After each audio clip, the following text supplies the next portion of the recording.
ანუ ტრამპს გაუსწორეს რა. ამის გამო დასხეს ტრამპმა და ფერმერებმა.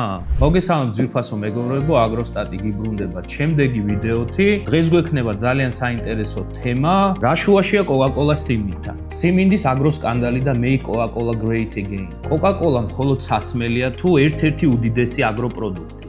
რატომ დგას ამერიკული კოკაკოლას უკან სიმინდის ფერმერი და რატომ გადაიქცა ტრამპის ერთი განცხადება სიმინდის ფერმერების დიდ სკანდალად? ამ ყველაფერზე პასუხს აგროსტატის ამ ვიდეოში გაიგებთ, მანამდე არხი გამოიწერეთ, ვიდეო დაალაიქეთ და დავიწყოთ. როცა კოკაკოლას ვამფიქრობ გაზიან სასმელზე, მაგრამ სინამდვილეში მის უკან დგას შაქრის ლერწამი, სიმინდი, წყლის რესურსი, ფერმერები და გლობალური აგროლოჯისტიკა. რატომ არის კოკაკოლა აგროპროდუქტი და აგრობიზნესის ერთ-ერთი მსხვილი მოთამაშე? კოკაკოლას პროდუქტების წარმოებაში გამოიყენება აგროპროდუქტები, შაქარი, რომელიც შეიძლება მიღებული იყოს ლერწმის, ჭარხლის ან სიმინდის სიროფისგან. ანუ კოკაკოლას თითოეული ბოთლი იწყება არა ქარხანაში, არამედ მინდორში და მის უკან დგას ძალიან ბევრი ფერმერი. კოკაკოლას მთავარი ინგრედიენტია წყალი, რომელიც ყველაზე დიდი აგრორესურსია სოფლის მეურნეობაში. ხოლო მეორე დამატკბობელი. არსებობს დამატკბობლის სამი ძირითადი ვარიანტი. ეს არის ლერწმის შაქარი, ჭარხლის შაქარი და სიმინდის სიროფი, რომელიც მიიღება ჩვეულებრივი სიმინდისგან. მექსიკაში კოკაკოლა ყველაზე ხშირად ასოცირდება ლერწმის შაქართან, ამიტომ Mexican Coke ბევრისთვის უფრო ნამდვილი და ძველი გემოს კოკაა.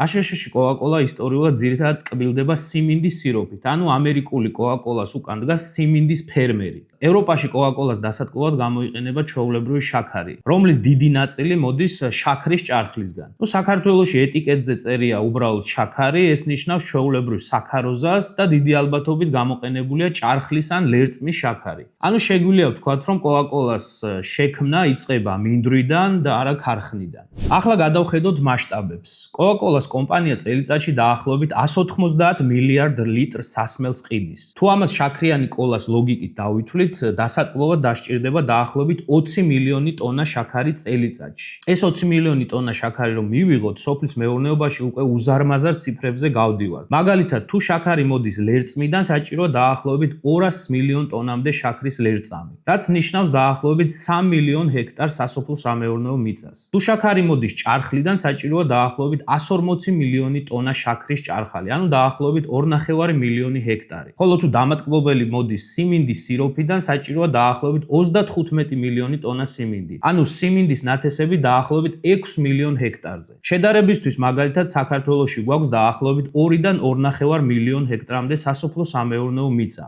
ღირებულებას თუ შევაფასებთ, კოკაკოლას საწარმოო ჯაჭვში წელიწადში შეიძლება დაახლოებით 10-14 მილიარდი დოლარის აგროპროდუქტების მოთხოვნა ტრიალებდეს. მოდით გადავიდეთ თავარ თემაზე, თუ რატომ გადაიქცა ტრამპის ერთი განცხადება სიმინდის ფერმერების დიდ სკანდალად. აშშ-ში კოკაკოლაში დასატკბობად ძირითადად გამოიყენება სიმინდის სიროფი. 2025 წელს ტრამპმა თქვა და მოწოდება გააკეთა, რომ კოკაკოლა აშშ-ში სიმინდის სიროფიდან ლერწმის შაქარზე უნდა გადავიდეს. ასეთ ცვლილებას შეეძლო დიდი გავლენა ქონოდა ამერიკელ სიმინდის ფერმერზე.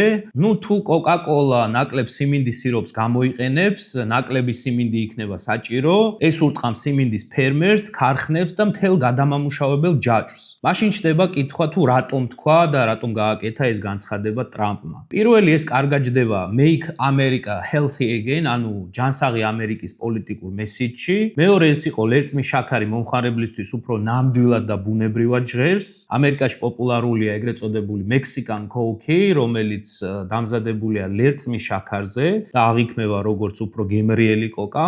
და მესამე, ეს იყო ძლიერი პოპულისტური მესიჯი, თითქოს დიდ კორპორაციას აიძულე უკეთესი ინგრედიენტი გამოიყენოს.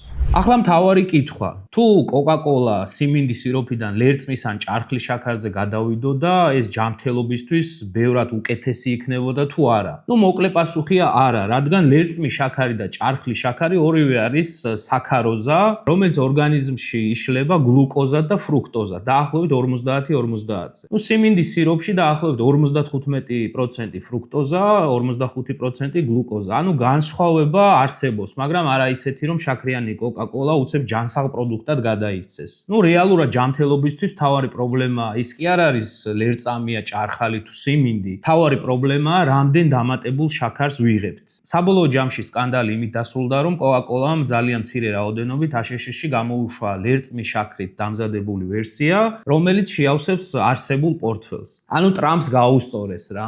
მოკლედ მექსიკური Coca-Cola არ გამისინჯავს, მაგრამ ვთქვათ ევროპაში რაც გამოდის, ჩვენი მე მგონი უფრო გემრიელია. ეს წყლის ბრალია თუ სხვა შაქარს ვიყენებთ, არ ვიცი, მაგრამ აქ მითითებულია ჩვეულებრივი შაქარი, ანუ კონკრეტიკა არ არის, ეს ჭარხლის არის, ლერწმის თუ ასე შემდეგ. არხის გამოწერა და ვიდეოს დალაიქება არ დაგავიწყდეთ, მომავალ აგროსტატში შევხვდებით. კარგად.